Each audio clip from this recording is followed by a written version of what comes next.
The first hint arrived in the stillness before sunrise, when the ocean was a broad sheet of muted grey, and the Coast Guard station lay cloaked in routine silence. A radio operator leaned forward, adjusting his headset to catch the faintest anomaly, a broken stream of words looping, stuttering against the static. At first it seemed like interference, the usual scatter of oceanic chatter bouncing across channels, but then it settled into a rhythm, a phrase that repeated with uncanny regularity, the same words circling back like the tide. A yacht's call sign identified itself, though no active request for assistance followed. Just the hollow, persistent echo of a voice belonging to a man who, according to every available record, should have been in command of his vessel.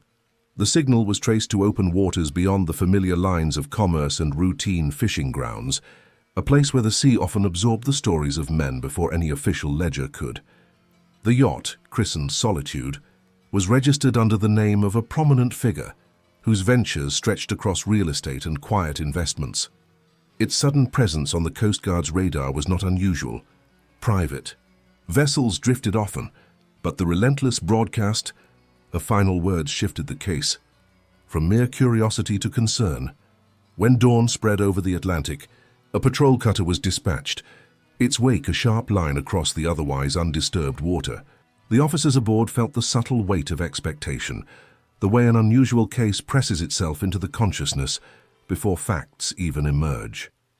Radios were adjusted, reports logged, and eyes scanned the horizon for the slim white silhouette that would eventually reveal itself. As the vessel approached the designated coordinates, the sound of the transmission thickened, the words clearer now but no less strange. They carried the tone of closure, of something spoken not in haste but with deliberate gravity, as though the speaker had known he was engraving his last thoughts into the ether. The Solitude emerged slowly from the haze, its hull rocking in measured rhythm against the low swell. It looked neither distressed nor damaged, its mast upright, its paint unmarred, its windows reflecting the morning light with ordinary brilliance. From a distance it seemed a vessel simply paused mid-journey, waiting for its owner's return. Yet the absence of movement was louder than any distress call.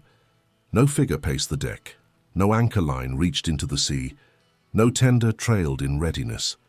The yacht was alone, its systems still active enough to keep the radio alive, but otherwise abandoned to the drifting current. The boarding team prepared, their training turning observation into protocol. Ladders were secured, boots crossed the threshold, and the vessel yielded its silence reluctantly. Inside, the air was heavy with salt and faint traces of fuel, a blend of the mechanical and the human now arrested in time. Papers lay neatly stacked on a table, a half-empty glass rested beside them, and a jacket was folded on a bench as if its owner had stepped away only moments earlier. But every surface bore the stillness of hours left untouched, and every corner whispered the same truth. The yacht had not hosted human presence for some time. At the heart of the discovery stood the radio, its small green light blinking with stubborn persistence, its speakers alive with the endlessly looping message. The owner's voice, recognizable from public speeches and interviews, now rang hollow, stripped of the confidence usually attached to it. The words themselves were cryptic, devoid of clear instruction or plea for help. They were neither farewell nor confession, yet carried a weight that pulled at interpretation. Investigators listened, transcribed and replayed, searching for the accidental crack in tone, the slip that might offer direction. But the repetition only deepened the mystery, each cycle erasing the possibility of a casual explanation. The boarding report noted the absence of struggle, the lack of damage, the normal functioning of equipment. Yet in their margins, officers added quiet observations. The curtain drawn half open as if interrupted mid-motion, the watch left on the counter, the logbook resting open but with the last entry unfinished. The impression was of a life paused rather than concluded, the remnants of presence without the figure to inhabit them. The Solitude offered fragments but refused narrative, leaving the investigators with a vessel that spoke only through a machine and the recorded conviction of a man whose fate lay somewhere beyond its polished deck. The time the yacht was secured and preparations made to tow it back to harbor. The sun had risen fully, casting sharp light across the water that made the vessel seem even more out of place. The broadcast continued, stubborn in its loop, a reminder that absence could speak as loudly as presence. For the men and women who had first set foot aboard, the day carried with it a sense of prelude, the certainty that the investigation would not merely concern a missing man, but a story already half told, waiting for its missing chapters. And as the cutter turned toward shore, pulling the yacht behind it, the radio still crackled, carrying those words across the open sea as though unwilling to let them go, imprinting them on anyone willing to listen. The Solitude was no longer just a vessel without its owner. It had become a question without an answer, a mystery that demanded its narrative be pieced together, fragment by fragment, before the sea claimed the rest. The yacht was moored at the Coast Guard's secure dock by the time daylight had sharpened into full clarity, its polished sides incongruous among the practical steel-grey cutters and patrol vessels. The Solitude floated with quiet grace, an image of wealth and leisure stranded in the setting of duty and investigation. Officers moved methodically, treating the yacht less as a recovered asset and more as a puzzle whose pieces had been scattered across both sea and shore. Every compartment, every object on board would need to be catalogued, photographed and preserved, for the yacht itself was now the only witness capable of explaining the fate of its absent owner. The first sweep of the interior revealed a strange mixture of order and interruption. The galley bore clean counters and a single plate in the sink, rinsed but not dried. That drawer had been left half open, a butter knife still inside, suggesting an intent so ordinary it stood in defiance of the extraordinary outcome. In the cabin, the bed was made with precise corners, but a single book lay face down on the blanket, its spine bent where it had been left mid-reading. These fragments of routine created a sense of intimacy, as though the investigators were walking through the final private hours of a man who had not expected disappearance. Attention soon centered again on the radio. The looping message, still unwavering, was isolated and recorded in higher fidelity for analysis. Its rhythm had become almost haunting, each repetition reinforcing the absence of natural speech. Voices usually wavered, adjusted, reacted to circumstances. This one did not. It circled the same words endlessly, as if stripped from their original moment and condemned to echo without end. Engineers traced the system, verifying that no external tampering had forced the broadcast. The yacht's electrical grid had sustained itself through auxiliary power, maintaining the radio with stubborn persistence, even as other systems powered down. The continuity suggested planning or at least foresight, but whether it was deliberate or incidental remained unclear. Forensics officers noted the absence of distress. There were no overturned chairs, no shattered glasses, no stains of struggle or accident. The decks were clean, the rails unscuffed, the sails furled with neat precision. Even the navigation system retained its recorded routes, showing a calm progression into open waters, before stopping without erratic detours. The Solitude had not battled weather, nor had it endured collision. Instead, it appeared to have drifted into stillness by choice, as though its voyage had reached a predetermined pause, but scattered details unsettled the impression of serenity. A watch, left on the chart table, ticked steadily, its hands marking hours long after their wearer had vanished. A pair of shoes rested neatly beside the cabin entrance, but no trace of their owner's clothing or personal effects indicated departure. The open logbook, its final entry cut mid-sentence, hinted at interruption. The last written line described a shift in wind direction, abruptly halting before the sentence concluded. Whether the break was a matter of distraction or something more profound could not yet be known. The yacht's documents, licenses, insurance papers, and a folder of receipts were intact, tucked in their designated drawer. There was no sign of theft, nor any indication of valuables removed. The owner had left behind not only his possessions, but also his presence, as though he had stepped beyond the deck into air and never returned. This absence was more jarring than any trace of violence might have been, for it suggested a decision or force invisible to the eye. Investigators expanded their sweep to the yacht's exterior, circling its hull for evidence of impact. Barnacles clung naturally, the paint was unmarred, and the propeller showed no damage. The anchor was still secured in place, never released into the water, which meant the yacht had drifted free since the moment its owner last stood aboard. Currents would later be consulted to map its path, but for now the vessel told a story of motion without command. The most persistent question lay in the voice. Why would a man with resources, influence, and experience at sea leave only a fragment of speech behind?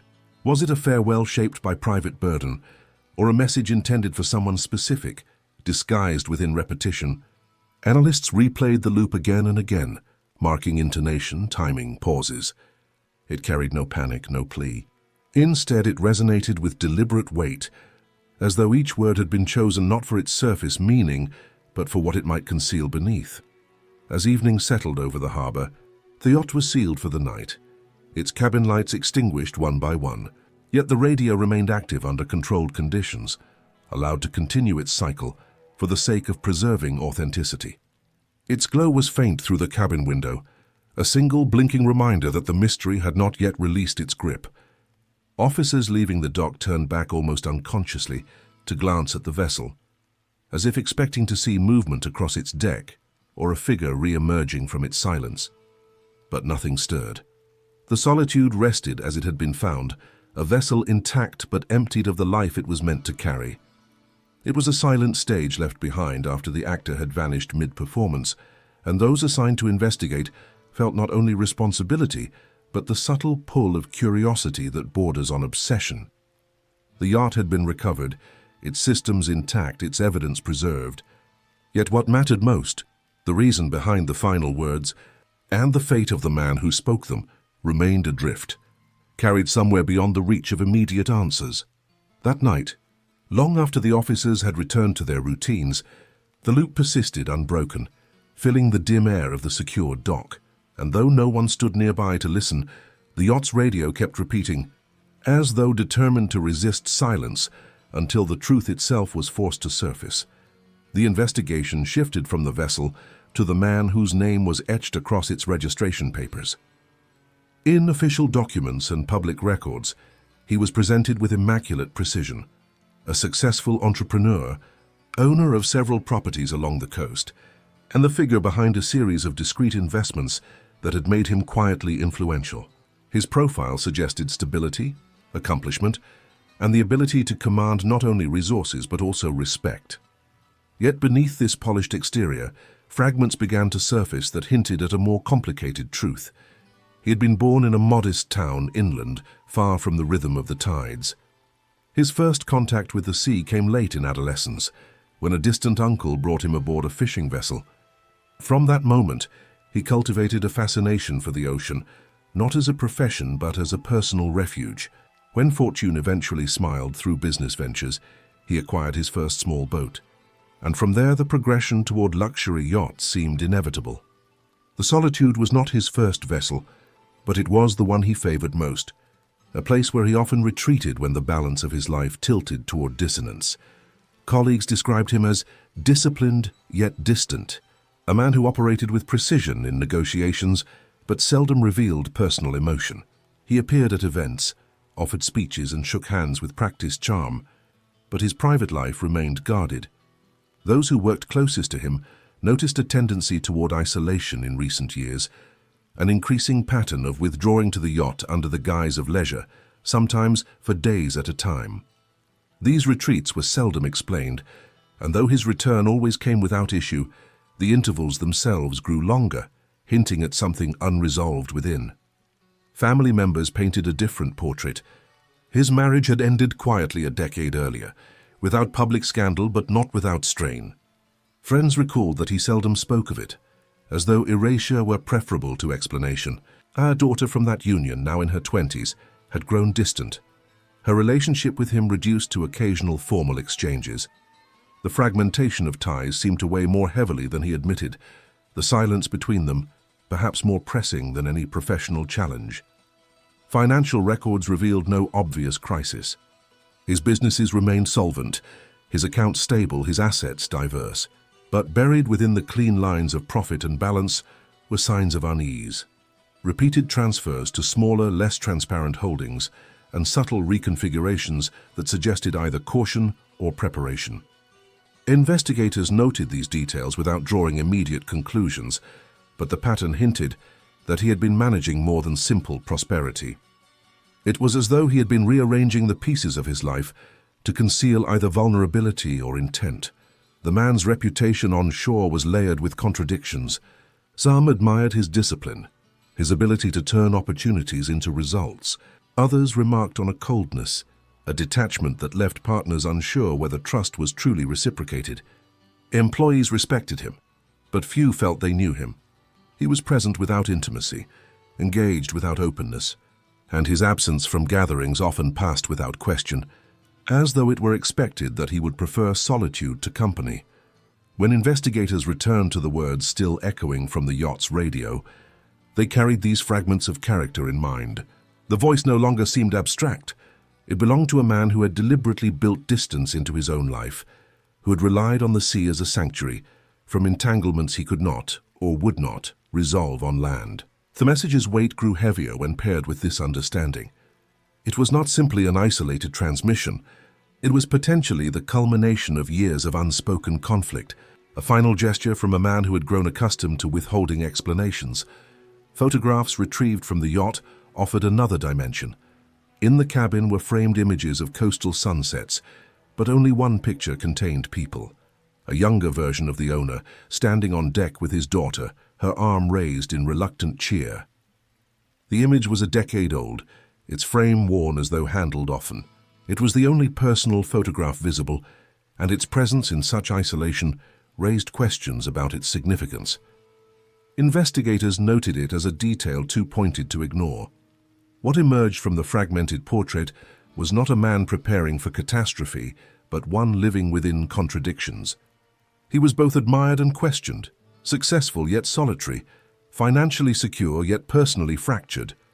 His yacht had been named Solitude, with an honesty perhaps deeper than he realized, for it reflected not only his preference for isolation, but also the defining condition of his existence. The mystery of his final words became inseparable from this paradox. The team tasked with unraveling his fate recognized that the story could not be confined to the empty yacht.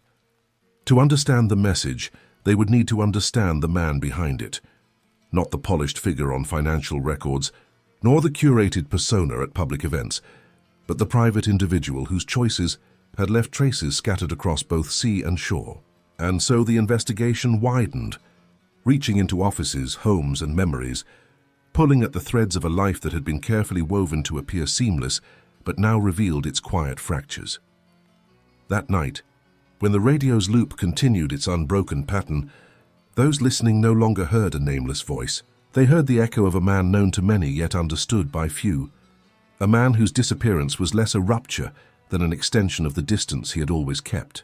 The mystery deepened, not because of what was missing, but because of how much had been hidden in plain sight all along. The yacht itself became the central archive, a floating repository of details that had to be examined as though the sea had carried not just a vessel, but fragments of its owner's private record. Every drawer, every compartment, every item left aboard was catalogued with the precision of archivists searching for coherence in an incomplete manuscript. What emerged was less a trail of clues than a ledger written in objects, each piece hinting at the voyage's final hours without yielding clarity. In the navigation station, log entries were found extending over several days before the vessel was discovered. The handwriting was precise, as though the owner had taken care to maintain order even in solitude. Yet the pattern shifted subtly. Earlier notes were detailed, marking weather conditions, course adjustments, and observations of passing vessels.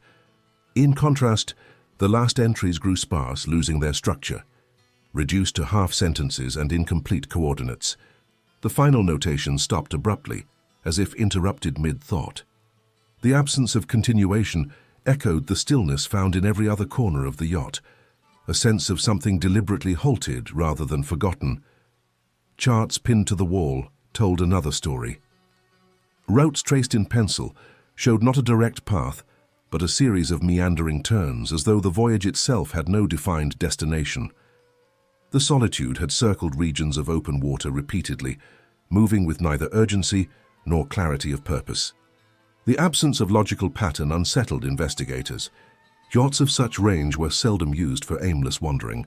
Whether the loops were deliberate or the result of distraction could not yet be determined, but the evidence pointed to a man adrift in more ways than one.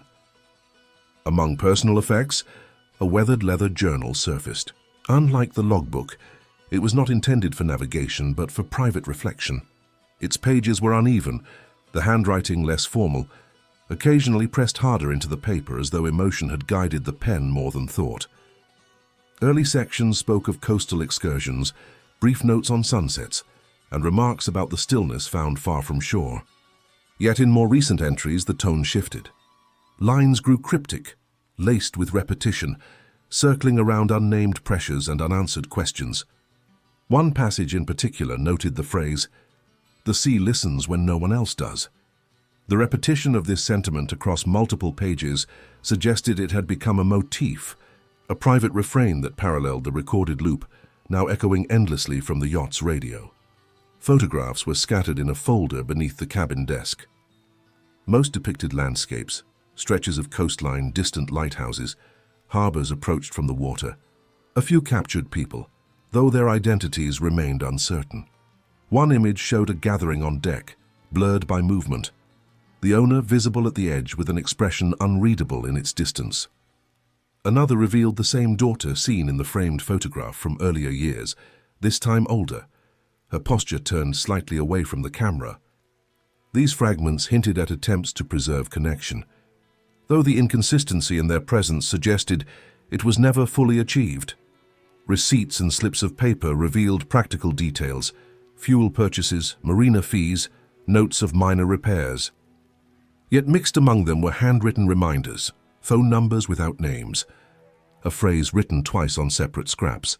Not yet. The ambiguity of the words demanded interpretation, but none could be offered with certainty. It was as though the yacht had become both a sanctuary and a vault, holding not just physical objects, but the residue of thoughts its owner had chosen not to share elsewhere. The most haunting discovery lay within the yacht's audio system. Recordings of weather forecasts, maritime updates, and occasional radio chatter had been saved, some intentionally, others automatically. Among them was a fragmented file, its quality poor, but the voice was unmistakably his. It differed from the loop still transmitting.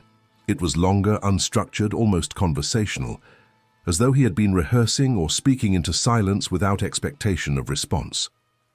The recording broke off mid-sentence, corrupted by static, but the fragments that remained carried a tone that was less of despair than of heavy reflection. It was not a cry for help. It was something closer to a private testament, intended not for the world but for the sea itself. Investigators began to see the solitude not merely as a yacht, but as a ledger of choices. Each detail a line item that might add to the balance sheet of a life lived in fragments. The vessel's orderliness suggested control, yet the scattered messages pointed to unrest. The contradiction deepened with each object studied, leaving the impression that the yacht had absorbed both the man's discipline and his disarray. When all the items were assembled, photographed and stored, the team gathered their notes, attempting to impose narrative on the fragments, but the ledger resisted neat accounting. It offered entries without totals, questions without resolutions, as if mirroring the man himself, precise in presentation, elusive in essence. The sea, in its quiet witness, had preserved the fragments faithfully, but it had not provided context. As night fell once more, the yacht rested under guard, its ledger of objects awaiting deeper interpretation. The radio's loop persisted, carrying words across the still harbor, aligning with the repeated phrases found in the journal, reinforcing the sense that the owner had left behind not one message, but many, scattered across paper, photograph, and sound. The challenge for those investigating was no longer to recover evidence, the evidence was plentiful, but to understand which fragments belonged to truth and which belonged to the silence the man had cultivated all his life. And so the ledger stood open, its final entries yet unread, the weight of their meaning still pressing against the edges of comprehension. The sea had given back the yacht, but the shore still held the echoes of the man who had once guided it. The investigation turned inland, tracing the contours of his life through those who had known him, or at least believed they had. Each encounter added dimension, though none supplied a resolution, for the fragments gathered on land mirrored those found aboard the Solitude, scattered, incomplete and often contradictory. His former spouse was the first to be approached. She lived quietly in a coastal town, removed from the pace of his world, her life marked by ordinary routines. Her words were measured, not hostile, but shaded with fatigue from years of distance. She described a man committed to discipline, one who valued structure over spontaneity, and whose silences often weighed heavier than his presence. The marriage, she explained, had not broken from violence or scandal, but from accumulation, a slow erosion of connection that left nothing to build upon. When asked about his voyages, she admitted she had long stopped inquiring. The yacht was his refuge, and she had learned that questions yielded little in return. Their daughter, now an adult living in the city, responded with guarded reserve. Her relationship with him had narrowed to formal exchanges, birthdays marked by brief calls, milestones acknowledged by gifts rather than presents. She carried with her a quiet frustration that had hardened into detachment. When shown the photograph recovered from the yacht, she admitted she had not seen it in years. That he had kept it framed and isolated unsettled her more than it comforted her. She did not know what it meant to him, nor could she reconcile the image of affection captured in the past with the distance that had defined their present. Colleagues offered a different perspective. They admired his clarity in business, his ability to navigate complexity with calm precision. Yet when pressed about his personal demeanor, they echoed a common refrain. He was difficult to read. Meetings ended with decisions, but seldom with glimpses into what he truly felt. Some believed he carried burdens unspoken, while others dismissed him as simply private. Still, whispers of quiet tension surfaced. Partnerships dissolved without explanation, sudden shifts in direction, and financial moves that suggested caution out of proportion to visible threats. Employees described him as punctual, exacting but never unkind. He expected order, but he was not cruel in enforcing it. Yet even those who worked closest to him admitted they knew little of his private hours. His comings and goings were unpredictable, and the yacht remained the one place he spoke of with genuine ease. He referred to it not as a possession, but as a companion, a space where he could retreat from obligations. They noticed that his departures grew more frequent in recent months, as though something unspoken was pulling him seaward with increasing urgency. Friends, or those who claimed the title, revealed even less. Their stories painted him as a presence more than a participant, someone who stood among them but seldom shared in their laughter or complaints. He was reliable in appearance but absent in intimacy. Even in casual gatherings, he seemed to drift toward quiet observation. His thoughts elsewhere, his attention claimed by something not visible to those around him. What unified these testimonies was absence. Whether through silence, distance, or detachment, he had lived in a way that left others uncertain of their place in his world. The yacht, the radio transmission, the fragments of journal entries all seemed to echo this pattern. He was present, yet unreachable, leaving behind words and gestures that carried weight but resisted interpretation. Investigators collected these echoes, filing them alongside the artifacts retrieved from the yacht. Together, they formed a portrait that was both expansive and incomplete. The man was visible from many angles, yet none aligned into a clear figure. Each person offered a fragment, but no one held the whole. It was as though he had distributed pieces of himself across the lives of others, while ensuring that no one, not even family, carried enough to assemble the truth. Still, one detail emerged with particular force. Multiple accounts referred to his recent restlessness, a pattern of departures that had no clear reason. Though business remained stable and his health untroubled, he had begun retreating to the solitude more frequently, sometimes on short notice. These absences coincided with the vague entries in his logbook and the shifting tone of his journal. The sea, it seemed, had become more than refuge. It had become necessity. As the investigation turned back toward the evidence, the echoes gathered on shore refused to fade. They lingered in the margins, complicating any effort to draw a clean conclusion. The man was not missing in the way a sailor lost to storm is missing. He was absent in a manner that reflected the life he had always lived, dispersed. Partial, his presence felt more in what he withheld than in what he gave, and so the fragments collected inland joined those recovered at sea, creating a mosaic that remained deliberately incomplete. The truth of his final words still lay hidden, carried somewhere between the quiet routines of his shore life and the restless solitude of his time at sea. The echoes persisted, but like the loop from the yacht's radio, they repeated without resolution, demanding interpretation that none could yet provide. The sea, impartial and relentless, became the next witness to be questioned. Investigators turned from human testimony to the physical record of currents, tides, and weather patterns, hoping the ocean's own ledger would clarify what no living voice could. Every vessel leaves a trace in the way it drifts, and the Solitude was no exception. By reconstructing its path, the team sought to map the invisible hours between the owner's last known movements and the yacht's eventual discovery. Oceanographic charts spread across the table in the command center, layered with data points collected from satellites and buoys. Analysts traced the probable drift of the yacht backward, beginning at the coordinates where the Coast Guard had first intercepted the signal. With the aid of current models, they plotted a slow arc. The vessel carried southeast over the course of several days.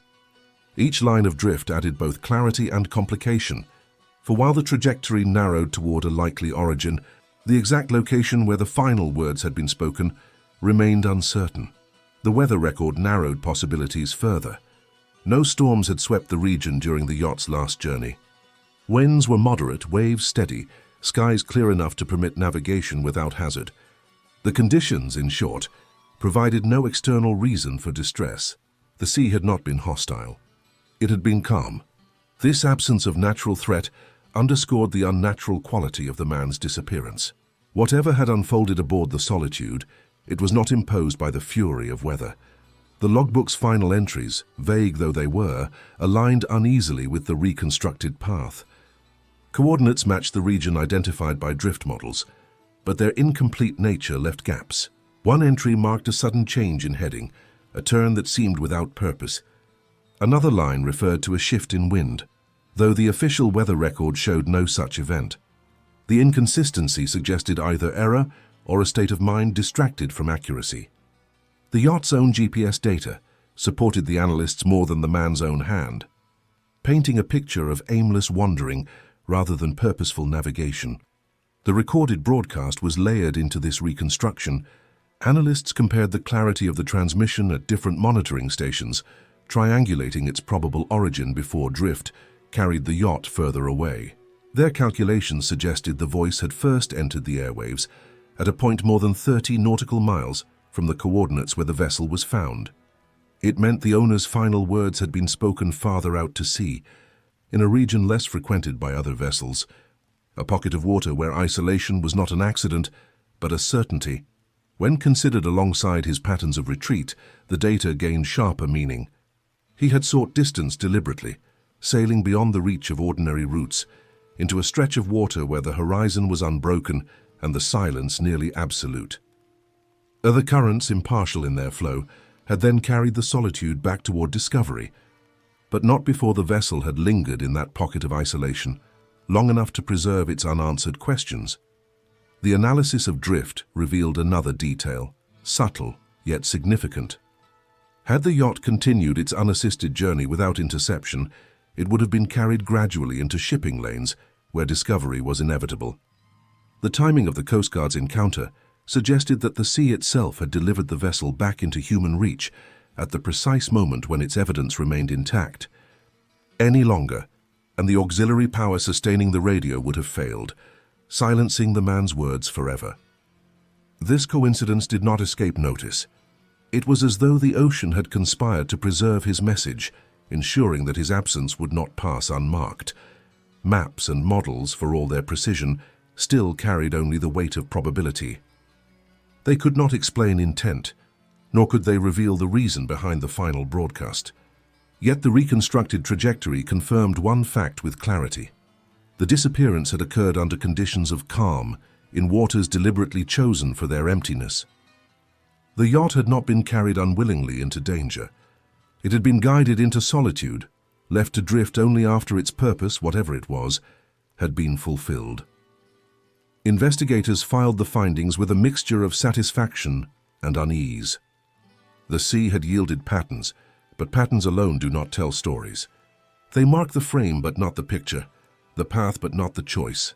Still, the evidence of deliberate distance, of a voyage shaped by solitude rather than accident, deepened the portrait already forming. The man's life on shore had been fractured. His retreat to the yacht had been habitual. His final journey had taken him into waters where silence was certain. The pieces aligned, yet the meaning remained withheld. That evening, as the charts were rolled away and the command center dimmed, the sea outside continued its rhythms without regard for the questions imposed upon it. Currents shifted, tides rose and fell, and the water carried its secrets forward. The Solitude lay docked in guarded stillness, its radio still cycling. The recorded loop of words now understood to have been first spoken far from shore. In a place the currents had since erased, the ocean had marked his absence not with violence but with silence. And silence, the investigators realized, can weigh heavier than storm.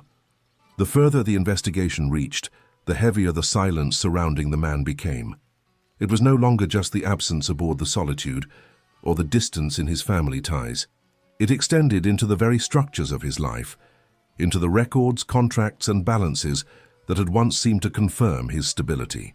Silence appeared not as a void, but as a deliberate construction, a framework he had built around himself so carefully that its weight now pressed against every attempt to uncover the truth.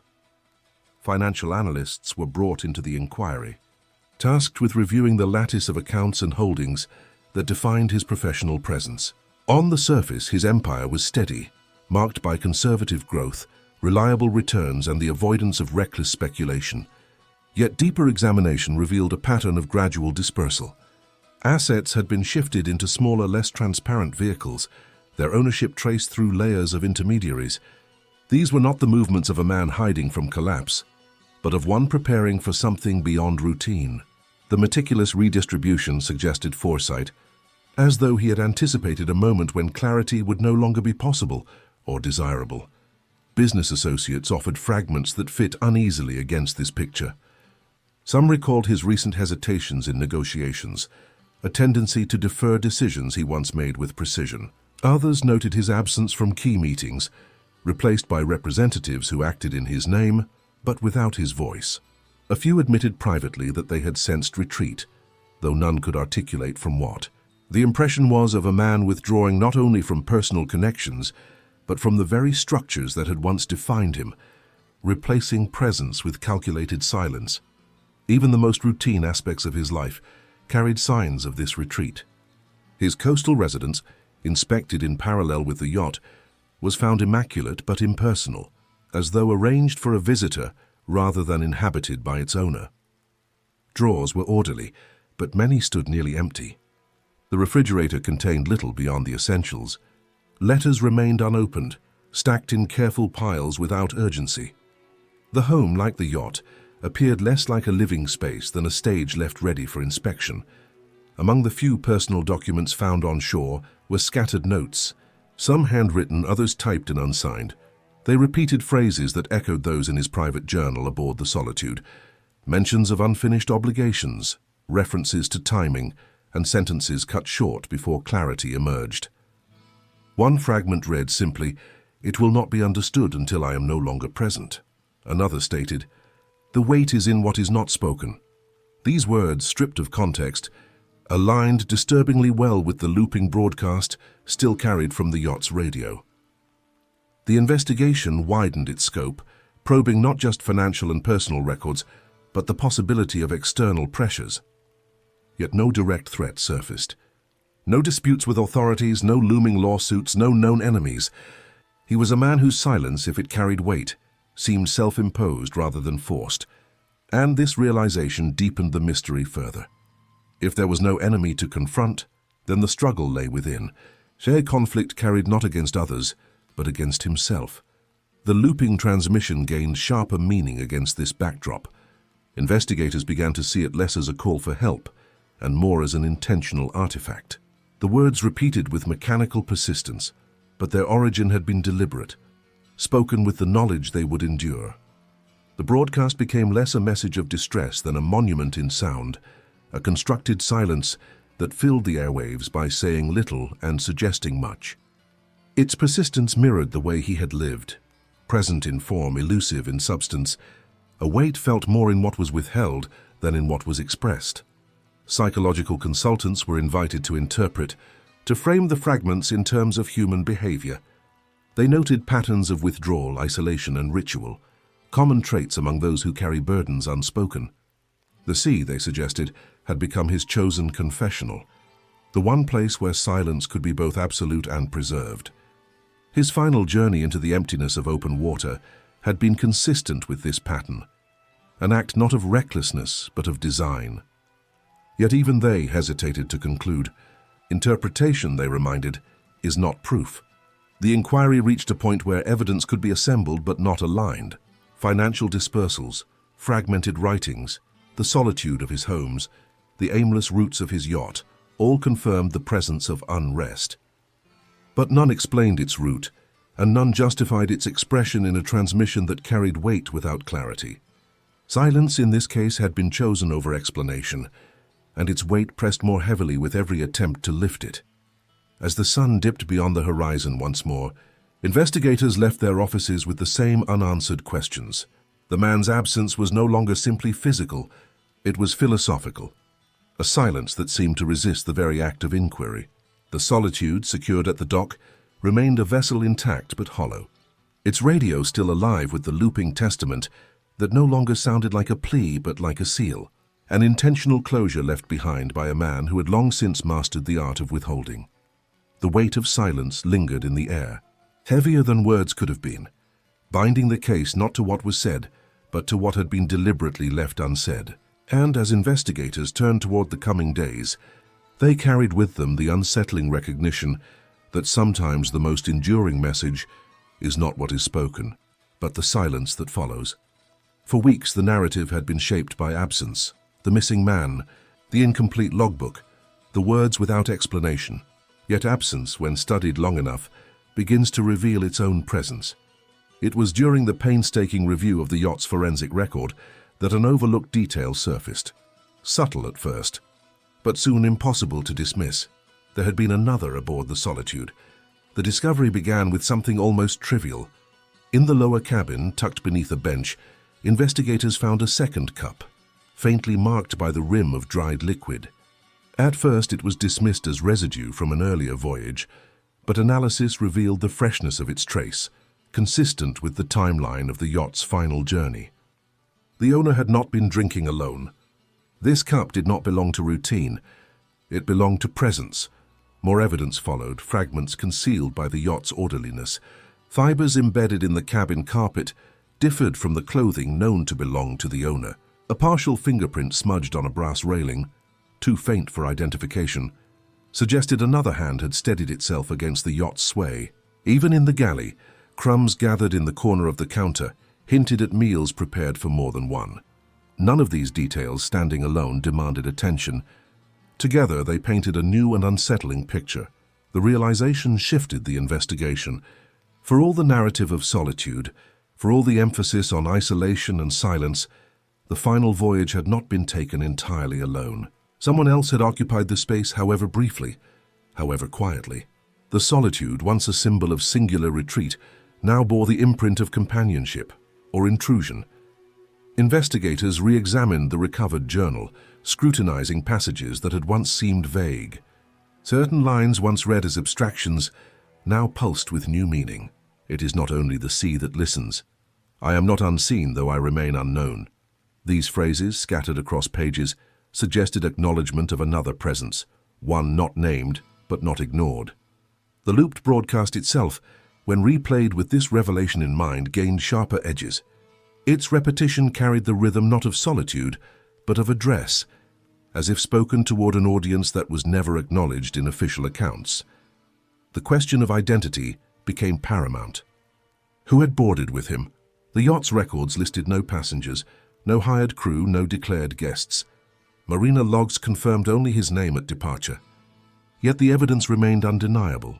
Another had stood upon that deck, shared that cabin, left faint traces in the ordered silence.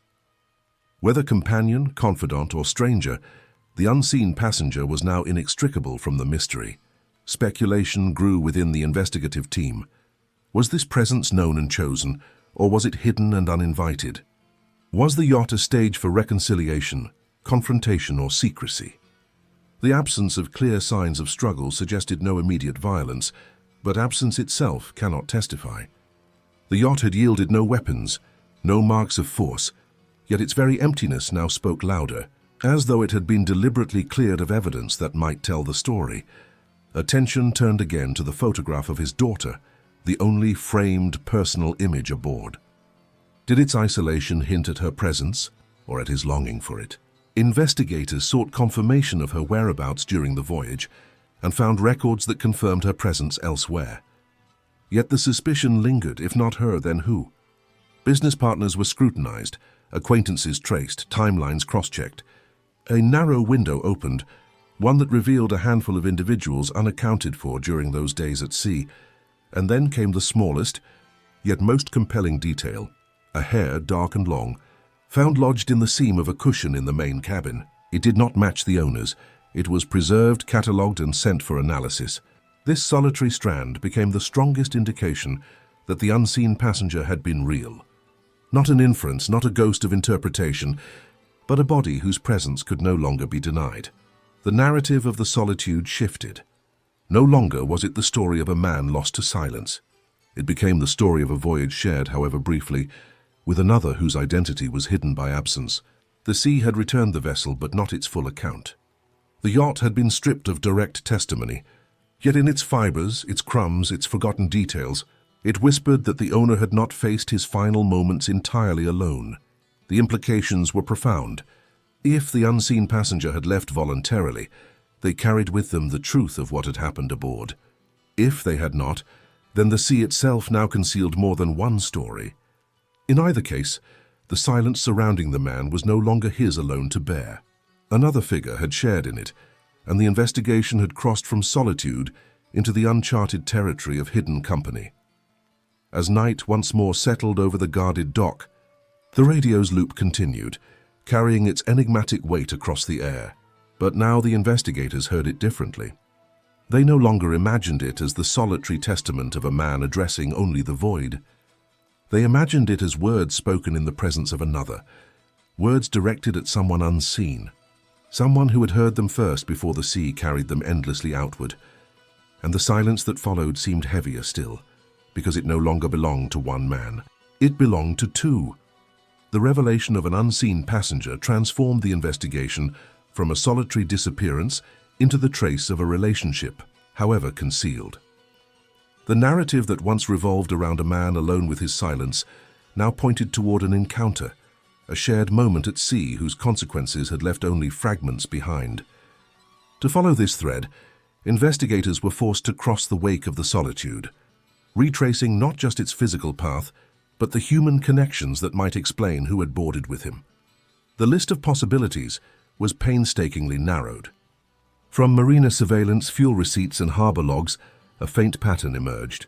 Though the owner had signed out alone, the footage showed him conversing with a figure in shadow, too distant for features to be identified. The interaction was brief, almost casual, yet suggestive of familiarity. That detail, paired with the physical traces aboard the yacht, confirmed that secrecy had been part of the design from the beginning. Attention shifted toward his inner circle, the narrow ring of individuals who moved between his professional obligations and personal retreats. Among business associates, two names surfaced, partners who had handled financial redistributions in recent months and whose absences aligned suspiciously with the yacht's final departure. Neither admitted connection to the voyage, but the timing drew scrutiny. Their stories held, at least on the surface, but investigators noted the gaps, the hesitations in tone that suggested rehearsed denial rather than untainted truth. Yet it was not business that ultimately supplied the most persuasive lead. It was the sphere of his private past, the quieter relationships he had left undefined. Among these was a former confidant, once close, later distanced, whose presence in his life had diminished but never disappeared entirely. Her movements during the period of the voyage were ambiguous, her travel records incomplete. When questioned, she provided only vague responses, offering no certainty but betraying no alarm. Her connection, however tenuous, returned the narrative to the realm of intimacy rather than commerce, suggesting that the unseen passenger might not have been partner or rival but someone bound by history. Investigators revisited the looped broadcast with this possibility in mind.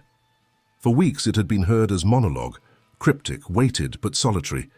Now it was reinterpreted as dialogue, a message intended for someone present at the time it was spoken. The pauses between phrases, once dismissed as technical noise, began to sound like spaces in which another might have listened. The intonation, once described as deliberate, now carried shades of address. The words themselves remained opaque, yet they shifted in resonance, as though they belonged less to confession than to testimony, statements spoken for the ears of someone who stood nearby, silent but undeniably real. The reanalysis of the yacht's internal environment deepened the impression. The placement of the second cup, the crumbs on the counter, the faint smudge on the railing, all positioned in ways that implied use concurrent with his own. These were not remnants of a previous voyage. They were synchronous, layered traces of two lives moving briefly in tandem. The most compelling connection, however, came from the recovered strand of hair. Analysis confirmed that it did not belong to any member of his immediate family. It was not his daughter's nor his former spouse's. Instead, it aligned with a profile linked to the confidant, whose answers had been so carefully vague. Though not conclusive, the overlap was sufficient to shift the focus of inquiry directly toward her. She had not been declared a passenger, yet the yacht bore the imprint of her presence. Whether she had departed willingly or not, she was now bound to the story of his final voyage. This revelation unsettled the investigation, for it reframed the disappearance not as an act of solitude, but as the outcome of an encounter hidden from the world. The solitude had not been a private stage after all. It had been the setting for a meeting, one in which two figures confronted either history or conflict or decision. What had transpired between them remained unspoken, preserved only in fragments, but its significance grew with each discovery. The inquiry now pursued two parallel paths. One remained fixed on the vessel, the broadcast and the silent ledger of objects. The other turned toward the shore once more, seeking the truth of relationships that had been concealed, choices made beyond the visibility of family, colleagues, or friends. In crossing the wake of the solitude, investigators found themselves no longer chasing absence, but shadowing the outline of a presence that had always been there, just beyond declaration. The wake itself, faint though it was, spoke with its own metaphor. As the yacht drifted aimlessly after its abandonment, the lines it left behind dissolved quickly into the sea, erased by currents that resist permanence. So too did the narrative resist clean recovery. Each step toward clarity revealed another gap, another erasure. Yet the investigators pressed forward, compelled not only by duty, but by the recognition that silence is never absolute. Every absence is shaped by what once filled it, and the unseen passenger had left a shape too distinct to ignore. As night closed once again, the looped voice continued to circulate through the still air of the dock. Its words, repeated endlessly, no longer sounded like fragments cast into the void. They carried the tone of a man who had chosen to speak in the presence of another, shaping his silence into testimony. Leaving the sea to preserve what the living could not yet decipher, the truth was approaching, carried not by the drift of the yacht, but by the narrowing wake of secrets dissolving into clarity. The recording had always been there, looping without pause, its words etched into the airwaves with mechanical persistence. But it was only now, after months of assembling fragments, that investigators turned their full attention to it, as if it were not simply evidence, but the very core of the story. The final broadcast was no longer just a haunting echo from an abandoned yacht. It was the artifact around which everything else revolved. The single thread capable of tying presence, absence, and silence into coherence. Audio specialists worked to restore the file captured directly from the yacht system. Layer by layer, the interference was peeled away, static reduced, distortions corrected. What had once been a blurred repetition sharpened into phrases with deliberate cadence. The owner's voice emerged with unsettling clarity, stripped of its ambiguity, yet not of its weight. Each word carried the quality of address, not to the sea, not to the void, but to someone standing near.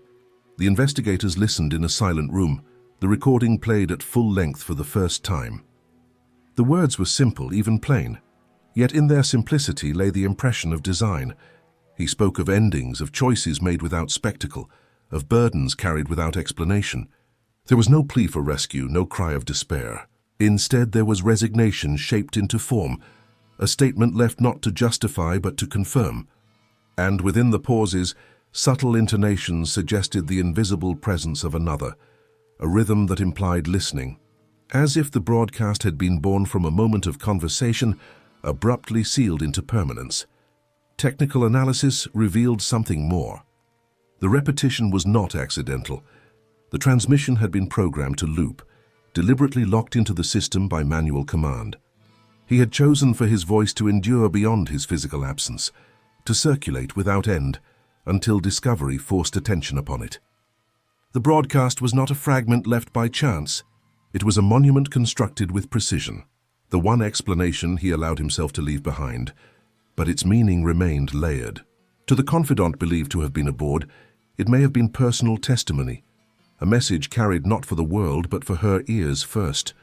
To investigators, it read as cryptic closure, a final gesture consistent with his history of withholding clarity. To the public, who would inevitably learn of it, it would appear as mystery, a narrative impossible to resolve. Its power lay precisely in this ambiguity, a message that explained nothing while suggesting everything. Revisiting the fragments of his journal, the phrase "the sea listens when no one else does" took on new resonance. He had not spoken into emptiness. He had spoken into presence, the presence of another aboard, the presence of the ocean itself, the presence of posterity that would one day replay his words in sterile rooms. His silence on shore had become his voice at sea, and his final act was to ensure that voice would outlast his disappearance. The confidant's role lingered as the unresolved element. The hair, the fingerprints, the second cup, all confirmed she had been there. Yet she neither confirmed nor denied, offering only evasions that neither condemned her nor absolved her. If she had heard the broadcast in its original moment, she carried with her the unrecorded half of the conversation. And she chose not to share it. Her silence became as heavy as his, a parallel refusal to let the story resolve. The investigators faced the limits of inquiry. They had mapped the currents, charted the finances, documented the objects, and restored the broadcast. They had crossed the wake of the solitude until little remained unexplored. Yet at the heart of the case stood a truth unreachable by evidence. What had truly passed between him and the unseen passenger in those final hours? What weight had been carried in those pauses? What meaning had been embedded in the words? The recording endured, but its interpretation lay beyond the grasp of analysis, and so the broadcast became more than an artifact. It became a mirror. Each listener heard within it what they carried themselves: resignation, confession, testimony, warning. Its deliberate incompleteness forced others to complete it with their own perception, ensuring that his silence would never truly end. The loop was not broken by restoration. It was amplified, expanded into the minds of all who sought to understand. As the final reports neared conclusion, the yacht was prepared to be released from custody, its evidence catalogued, its systems deactivated. Yet before the radio was silenced, the investigators gathered once more to hear the broadcast in its entirety. The words filled the room, steady, unyielding, insistent in their rhythm. They listened not for revelation but for acknowledgement, recognizing that the message had achieved precisely what he had intended: to endure without clarity, to impose his silence as a weight upon others, to leave the sea as the only confidant of what had truly transpired. When the playback ended, the room remained still. The voice had spoken, and yet it had not answered. Its presence lingered, heavy, insistent, a final broadcast that was both closing and opening, both testament and riddle. And as the recording faded into silence, the investigators understood that the sea had kept its secret, carrying within its vastness the part of the story that no loop, no ledger, no inquiry could ever recover.